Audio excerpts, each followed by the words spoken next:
Olá pessoal, boa tarde. Bem-vindos a mais um Oris Podcast. Hoje é dia 24 de agosto, quinta-feira. Meu nome é Daniela. Eu tenho a honra de contar aqui hoje com a presença do Dr. Luiz Kignel. Gosto, de chamá-lo de amigo de longa data.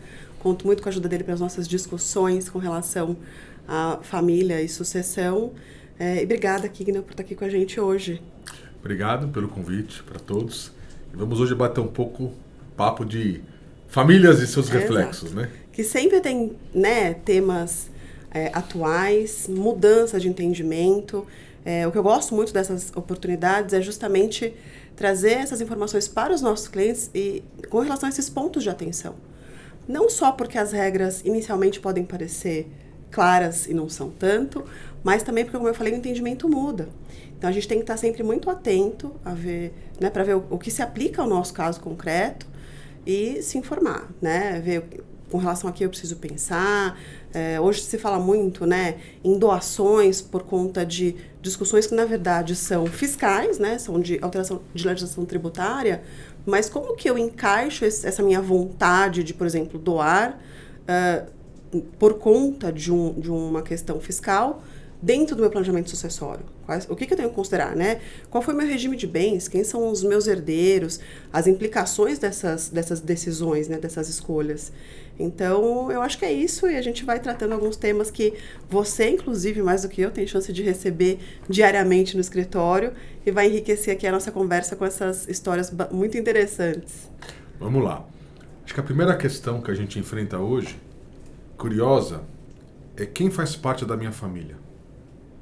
Porque as famílias mudaram e no direito de família, diversamente das outras áreas do direito, como direito tributário, direito societário, direito trabalhista, o legislador cria uma situação e as empresas ou pessoas físicas se adaptam à situação, à nova determinação.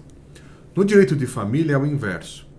A sociedade aceita uma nova interpretação da família e vem o direito correndo para falar, deixa eu regulamentar. Então, relações socioafetivas, novas uniões, quem é herdeiro, união estável e namoro, não foi a lei que criou. A lei formatou que a sociedade passou a aceitar. Então esse é o primeiro desafio. Até porque você tem, nas novas relações, nas novas famílias, quem é membro da família, por quê?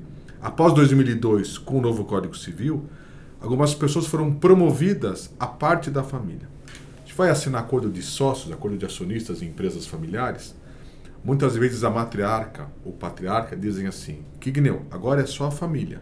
Então assim, com todo respeito, mas os agregados saem, eu com os meus filhos, E falo, olha, não é mais assim. Tem mais gente na sala para assinar isso aqui. Porque após 2002, o Código Civil passou a entender que o cônjuge sobrevivente, mesmo casado no regime da separação total, é herdeiro. Então eu faço um pacto antinupcial de separação total, onde em um divórcio não tem partilha, mas na sucessão tem. Então o pacto antinupcial, o seu poder de alcance foi reduzido para a vida, não para a morte. Sim. Essa é uma situação. Então as pessoas se juntavam, mas não se casavam, porque no Código Civil de 2003, no artigo 1790, havia uma excepcionalidade. O companheiro não era herdeiro, só o cônjuge era herdeiro. Aí veio em 2017 o Supremo Tribunal falar, não ficou bom. Por quê? Porque se casamento e união estável devem ser iguais em direitos e em obrigações, então o companheiro também é herdeiro. Muda tudo de novo. E depois veio, em 2021, não poder retroagir com os efeitos da união estável em cartório, que voltava para trás para desqualificar um namoro. Foi proibido. E depois nasceram as uniões homoafetivas e as relações socioafetivas de filhos. Então, assim, a família mudou. Então, a gente tem que se acostumar um pouco dessa nova visão. Sim. Isso é só um cenário do que tem que se falar. E a família muda, o entendimento muda, como você falou. O próprio Código Civil ou decisões do STF, etc. E até uma coisa que a gente sempre comenta, o dito contrato de namoro, que é um negócio que há algum tempo era visto ali com muita ressalva, a gente ficava desconfiado, olhava meio torto.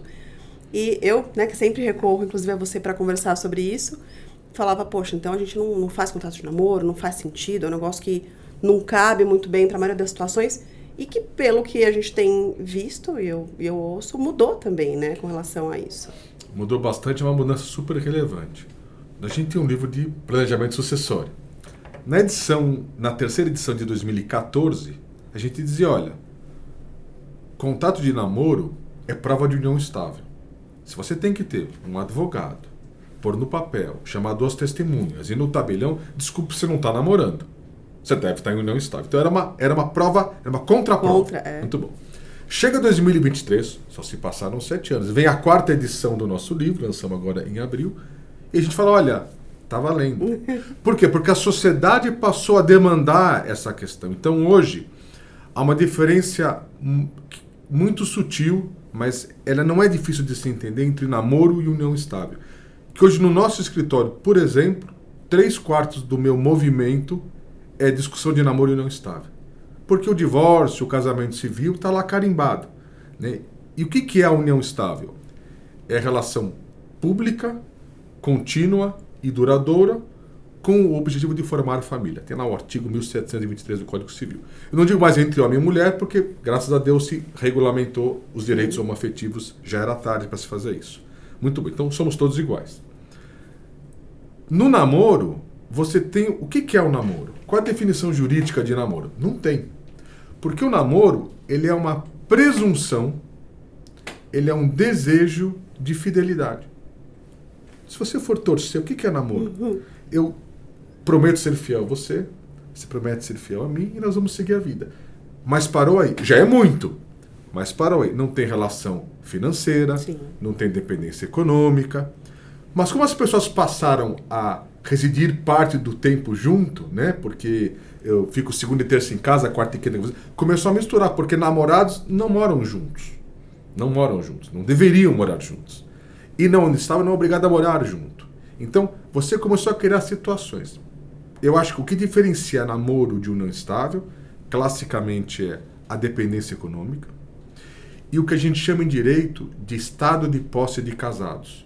Ou seja, nós nos vemos como companheiros, nós somos vistos como companheiros e desejamos ser vistos como tal.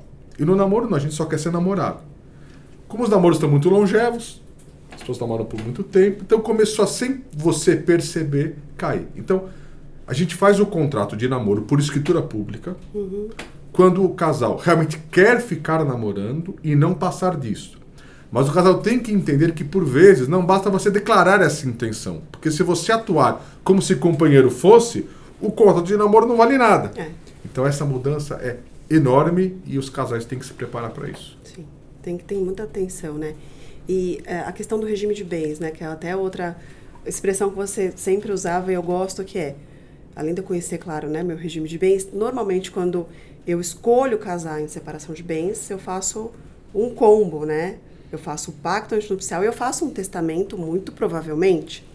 E tem uma evolução, né? No início, quando a gente falava, não estou dizendo que o assunto é muito simples, não, é bastante complexo, é delicado do ponto de vista emocional, inclusive, mas aí é o que eu falo, a nossa função é tentar dar um pouco de racional numa situação que não tem nada racional, mas que senão o nosso cliente não consegue entender a sua situação e nem tomar uma decisão, né, baseada ali em alguns critérios.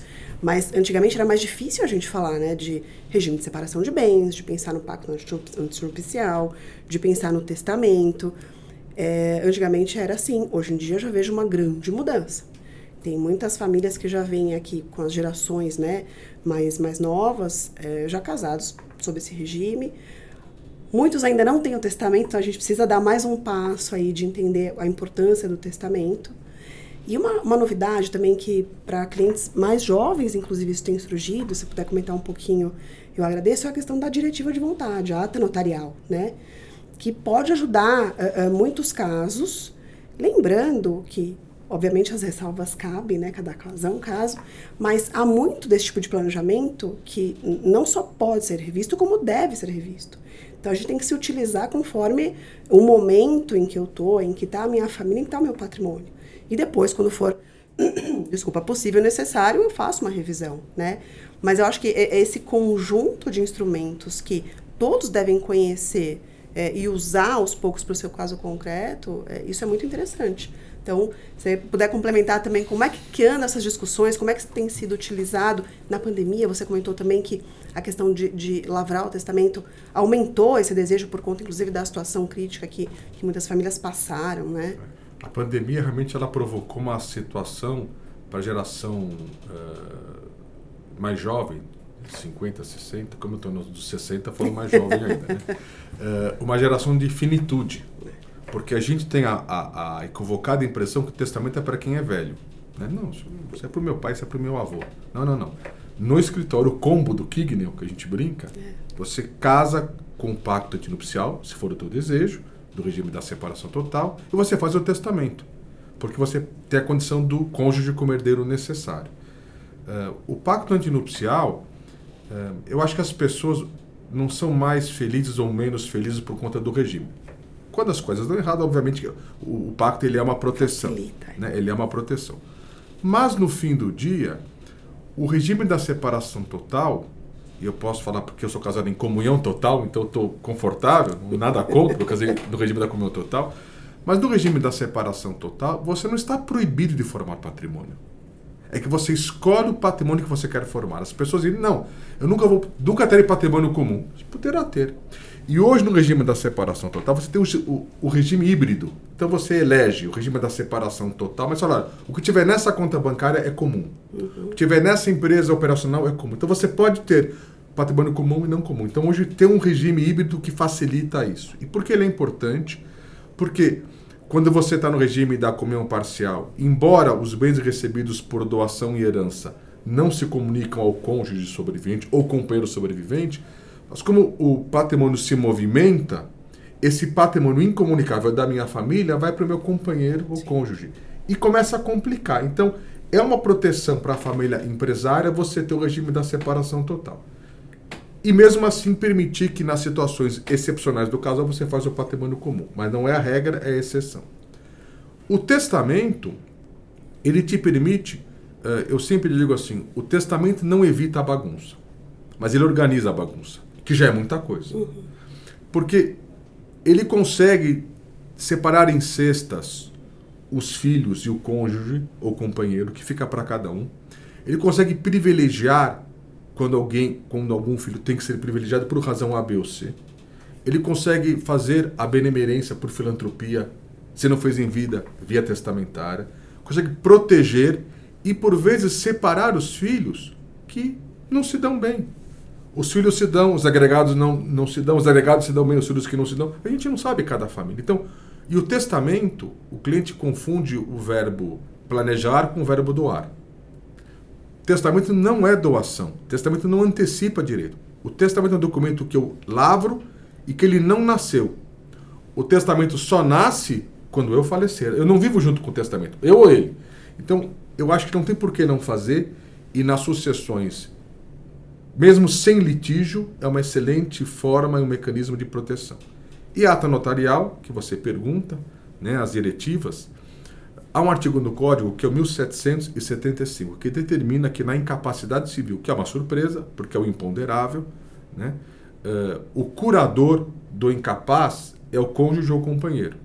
Então, imagina que eu, evidentemente, casei em segundas núpcias, né, com uma pessoa que tem patrimônio, né, ela fica incapaz por uma fatalidade, e eu, que nem tenho filhos comuns com ela, passo a administrar o patrimônio dela. Mas não é razoável. São os filhos dela que deveriam administrar. Ou o irmão dela. Ou mesmo se for a minha esposa, mas eu sou perdulário. Né? Ou eu não sei administrar, não tenho vocação. Né? Então, você consegue regrar nesta ata como vai ser administrado o seu patrimônio na indesejável incapacidade civil. É tudo preventivo. Exceção ao pacto antinupcial, que é direto, porque você passa a viver no regime do pacto. Testamento e ata notarial, o cliente fala assim, bom, então vamos montar lá aqui. Não. Daqui a 20 anos, eu falei, daqui a 20 anos é outro testamento. Você vai pensar no testamento se você morrer daqui a 2 anos. Você não vai morrer, eu sou pé quente, confia em mim, mas tem que fazer. Né? Então você faz, torce para não usar. É que nem seguro de vida. É, isso aí. A gente paga seguro de vida, né, para não morrer, mas se morrer, tá aqui. Tem uma regrinha. Por isso que a gente tem que aprender, né? Eu comentei, eu faço, e eu posso alterar. Eu tenho que aprender a usar isso a meu favor. tem, né, repetindo aqui coisa que eu falo muito, tem uma série de coisas que eu não consigo nem controlar e nem planejar. Para aquelas que eu tenho algum tipo, né, de chance de manobrar, colocar uma vontade minha, né, tentar planejar de uma maneira mais organizada, eu acho que a gente tem que fazer sim, até porque para muitas delas eu consigo revisar e alterar. Então isso é muito importante. E eu acho que hoje uma grande questão do mundo atual são as novas famílias, os novos modelos familiares. Aquela família monogâmica, heterossexual, eterna, indissolúvel, ela existe. Talvez até seja a maioria, não digo que não seja. Mas a instituição casamento não se perdeu, pelo contrário, se fortaleceu quando ela abriu a visão para novas formas de relacionamento. Então você tem as uniões estáveis, primeiro hétero, agora também homoafetivas, então todo mundo é igual, essa é a primeira relação. Você tem aquelas novas relações onde eu trago os meus filhos, você traz os teus e talvez teremos os nossos. E essa relação, falávamos antes, tem um outro risco no bom sentido, mas que é verdade, de que quando você vem com filhos para a nossa relação e eu passo a recebê-los com tanto carinho que como seu pai fosse, ou você mãe fosse dos meus, né, cria a socioafetividade, que é uma figura de direito. Então você tem a filiação biológica, os pais biológicos, e você tem a filiação socioafetiva, que nasce da convivência e não da biologia. Então, qual o reflexo disso? É que quando eu tenho os seus filhos como meus, são meus sucessores. E se nós nos divorciarmos, eles podem me pedir pensão. Porque não tem pai por apêndice ou mãe por apêndice. Então, veja que surgem novos personagens e também dizem sim os teus filhos, mas espera aí, você está com um cara novo, legal, ok, espera aí, ele também trouxe um filho que vai dividir a nossa herança? Calma, isso não é assim, né? Cada um olha para o seu. Então, acho que também a formação das novas famílias, que é a mais complexa, e a mais complexa atual, que é a próxima pauta, é o trisal. Você é nova, mas em 77, quando o senador Nelson Carneiro lançou o divórcio, defendeu a emenda do divórcio, Lei 6.515 de 77, houve uma revolução no Brasil, porque acharam que iam destruir o casamento, o cidadão brasileiro. Não aconteceu nada disso. O divórcio entrou e ficou. Depois teve o debate da homoafetividade. Os conservadores, puristas, tanto faz. Se provou que é uma bobagem, porque a homoafetividade é o meu direito à felicidade, que não prejudica ninguém. Então eu tenho que respeitar. É a minha obrigação como convivência social, eu tenho que aceitar. Posso não querer para mim, mas eu tenho que aceitar. Então foi mais um paradigma. A união estável, sem casamento. Outro paradigma. As coisas foram avançando. Agora começaram os trisais. Tanto começaram que o Conselho Nacional de Justiça proibiu que cartórios lavrem escrituras de trisal. Se proibiu porque havia. Mas proibiu por quê? Não porque ele acha justo, porque a sociedade não aceitou. Eu não tenho resposta. Eu não consigo entender, porque já é ruim 2. Eu já tenho muito problema de clientes com 2. Com 3 não sei como é que eu vou fazer. Acho que dificulta um pouco. Dificulta bem, né? Mas você fala com as pessoas mais jovens, assim, não que os jovens aceitam, mas há pessoas, a Instagram, com o trisal aí, com 100 milhões de seguidores, as pessoas são curiosas. Então pode ser que em alguns anos, isso não é para o final do ano, a sociedade comece a aceitar que é razoável viver em ateias. Não estou dizendo se é, porque eu não parei para analisar juridicamente, eu já pensei, acho que é complicado, mas dá para se dar um jeito. Compor. Da questão da formação da família, talvez é direito deles. Eu não posso achar que não é uma boa ideia, mas talvez é direito deles. Então, veja como as demandas vão crescendo e vem a lei correndo para... tá todo mundo aceitando, agora eu vou regulamentar. É difícil. Por isso que tem que acompanhar muito, né, essas mudanças. Todo o tempo. E quanto mais fatores, né, diferentes, né, múltiplos fatores ou múltiplas questões, ou mais pessoas eu tenho, provavelmente eu vou ter mais questões para considerar no meu caso concreto, né? Vou ter que pensar um pouquinho mais. Sempre, o ser humano sempre traz, no escritório, às vezes os clientes vêm, toda a privacidade, lógico, que o meu produto é a privacidade, né? Então, E às vezes o cliente vem contar alguma coisa, assim, senta, mexe na cadeira, eu sempre digo assim, o que você vai falar eu já ouvi, né? E eu brinco quando o cliente conta, porque eu isso, porque aquilo, porque o genro, o cunhado, o irmão, o pai, a sogra, eu digo assim, sabe de uma coisa? Você tem uma família normal. Como aqui para quebrar o gelo? Porque as famílias são assim. Exatamente. Né? Mas elas têm que aprender as regras de convivência. Então é possível você viver em família, né? Enaltecendo as convergências e não escondendo as divergências, porque também não funciona. Mas aprendendo o limite, né? Até onde o que eu discuto com os meus pares, o que eu não vou discutir, eu vou tocar sozinho. Então, esse limite, né? Muita psicologia e pouca advocacia. No fim do dia, é terapia jurídica, né? Tem gente que tenta falar com os clientes, né? Mas se é você precisa complicado, ou não. é delicado. É difícil.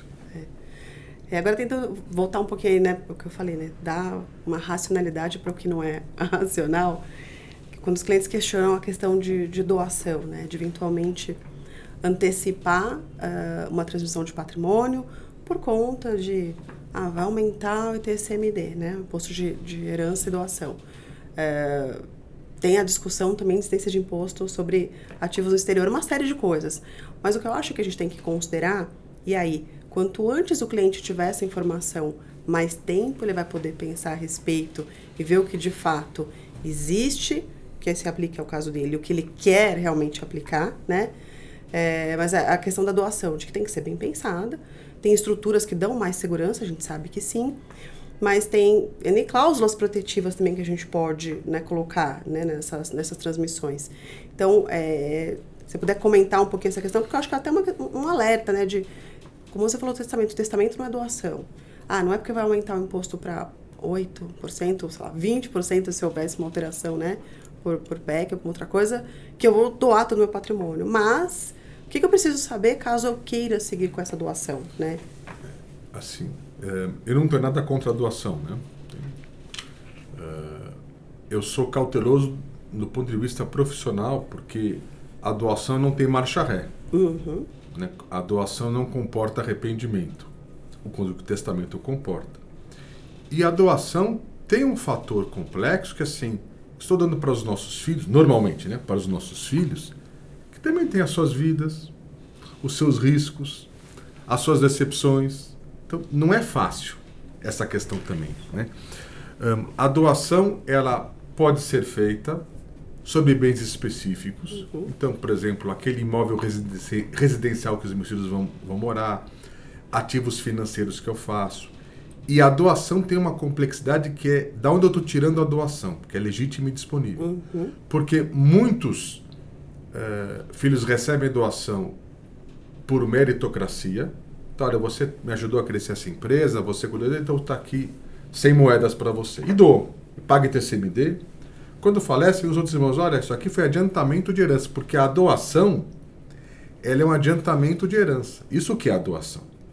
Para não ser adiantamento de herança, eu preciso ter a cláusula da dispensa da colação da parcela disponível, então. E as pessoas não estão preparadas. Eu acho que a doação é uma das formas, pode ser feita de várias maneiras, sobre bens específicos, com cláusula, sem cláusula, né? O que eu só recomendo aos clientes é que, sim, não deixem essa conta para os filhos acertarem entre si quando eu faltar. Sim. Né? Olha, eu vou acertar para você tanto, depois a gente resolve. Eu acho que isso tem que ter um pouco de cautela. Tá? E a questão tributária, a gente escuta falar que o imposto vai subir, eu escuto há 20 anos. Né? Com maior ou menor intensidade. Acho que uma hora vai subir. Ok. Mas eu não sou tributarista, é o Longo, né? Nosso sócio. Mas dando um pouco pitaco na área do Longo, você tem prazos mínimos. Então você tem, primeiro, a anualidade, que te obriga ao imposto de sucessão, se fosse aumentado, valer por ano seguinte, né? E se eu aumentar esse imposto muito no final do ano, você tem a noventena, de 90 dias. Então você tem tempo. Sim. Então, assim, eu vou doar porque talvez o imposto vai subir. Eu não recomendo a doação. Com certeza não. Eu vou planejar para, se o imposto subir, já montei a estrutura. Isso é outra coisa. Exato. Conhecer, entender quais veículos existem, quem são os meus herdeiros, de acordo com o regime de bens que eu escolhi, e com a família, né, que eu construí ao longo da vida. Mas é o que a gente sempre fala, ter informação antes, amadurecer essa ideia, e quando se chegar o momento de seguir realmente com uma transmissão, é diferente de, como você falou, só porque eu acho que vai subir, eu já dou. Não. Lá no futuro, quando esse for o momento, eu vou doar, porque eu já pensei muito a respeito, já vi prós e contras, e hoje já estou consciente de que é o mais adequado. Né? Eu acho que essa é uma questão.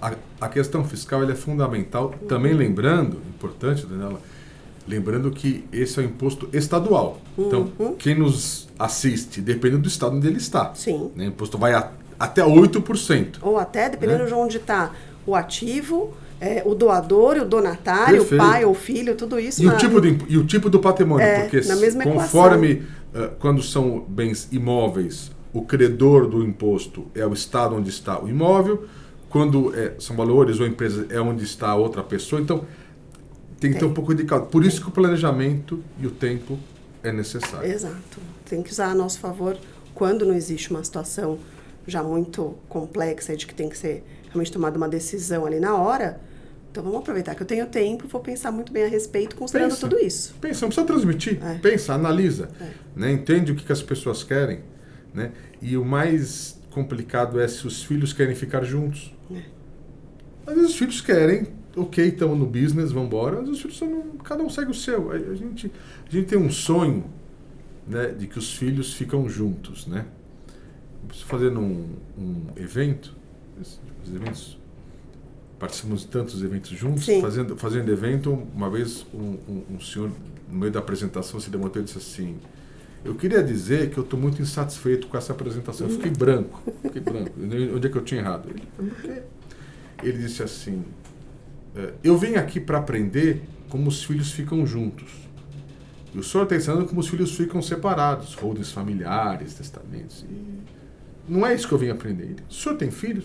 Tenho filhos. Então eu disse para ele assim: deixa eu lhe dizer uma coisa. Aí ele disse assim: isso é o sonho do pai. Eu falei: não. Isso é o pesadelo dos pais. O nosso sonho não são filhos juntos, são filhos iguais. Iguais em oportunidade, iguais em condições, iguais em capacitação. E quem dera, juntos. Quem dera. Mas o nosso sonho é dar a eles as mesmas condições em temperatura e pressão, as mesmas oportunidades. Mas os filhos são diferentes. Então, às vezes, aquele não quer carregar todo mundo. Ou não se dá, né? Ou vai morar em outro país. E que adianta eu deixar um bem imóvel para alguém que está morando em outro país, que esse patrimônio vale $1 milhão ou 1 milhão de euros, e eu tenho aqui um problema cambial, e esse imóvel em São Paulo passa a valer $800 mil, como é que eu explico para o meu irmão que está lá? Quando o papai era vivo, valia $1 milhão, agora você está falando que vale 800 mil? Explica o câmbio. Então, às vezes não, vou te deixar dinheiro, vou te compensar, vou fazer não sei o que. Então, tem muito o que criar, tem muito o que planejar. O fato é que tem como a gente compor tudo isso. Isso que é importante saber, né? Tem que ter calma, tem que saber que talvez a gente não atinja 100% dos desejos, mas é o que a gente fala, se resolver 80, 90 já está de bom tamanho. Está de ótimo tamanho. E a gente tem que tentar trabalhar isso. Está de ótimo tamanho. E eu acho que uma questão que assim, passa por todos os que vêm nos procurar nessa questão de sucessão, que sempre nos questionam, é qual é o risco de eu não fazer nada. Se eu não... deixa para os meus filhos resolvem. Eu falo para os pais, às vezes, foi tão difícil você ganhar esse dinheiro, né? Ou formar esse patrimônio. Para quê? Passe para os filhos algo intangível, fora o patrimônio, que é a proposta de uma organização sucessória que fica no seu controle, né? E hoje você pode fazer isso até com fundos exclusivos, com usufrutos de fundos. Você tem muita coisa, mesmo para dinheiro, para ativos financeiros, para conseguir regulamentar e proteger, né? Então, tem tantos produtos hoje no mercado financeiros que, não, mas eu só tenho dinheiro, não adianta. Isso tinha 30 anos atrás, não tinha o que fazer, hoje tem. Tem muita coisa para fazer. Né? E você pode tentar encapsular as proteções e permitir que os filhos consigam usufruir, ter um olhar de gerações, né? Porque esse aprender a conviver com a riqueza também é um desafio. É um trabalho. Né? Que você também tem que ser preparado, não é nada jurídico, mas do que a gente vive dentro do escritório. Então, acho que tem um legado intangível que é você dar informação. Eu acho. Você usou uma palavra que eu uso muito, até em outros encontros que eu acabei falando. Às vezes parece que é só querer discutir patrimônio, dinheiro, empresa. Não é. Eu acho que o planejamento sucessório, você tratar da sua empresa, do seu negócio, é você proteger o teu legado. É a mensagem de proteger não só o ativo, não só um bem, mas a família, o relacionamento, o respeito ao que todos construíram juntos. Então, eu acredito muito nisso. A transmissão de legado é isso, o planejamento sucessório é isso. Não é só pensar no dinheiro. A gente vai pensar assim, vamos, né, tentar economizar um imposto, dar maior segurança, tudo isso vai estar ali. Mas, na essência, é realmente a família garantir que a mensagem e o legado vão estar protegidos e vão ser transmitidos de um para outro, como eu falei, no respeito às relações e ao que todos construíram juntos, né? Porque não é fácil. O dia a dia não é fácil, construir patrimônio não é fácil, tem uma série de coisas. Manter. Então, nada mais justo do que a gente respeite e passe essa mensagem corretamente, né? Acho que esse é o desafio. Grande. Também. Mas é para isso que a gente conta com profissionais como você. Te agradeço muito pela conversa. Eu espero que todo mundo que vai acompanhar aqui nosso podcast aproveite. Se tiverem dúvidas, eu acho que coisas que a gente mencionou aqui rapidamente rendem outros podcasts, então podem mandar sugestões também. E obrigada mais uma vez, Kigner, por ter estado com a gente aqui. Prazer estar com você aqui hoje, né? Vamos lá para outras oportunidades. Vamos. Obrigada.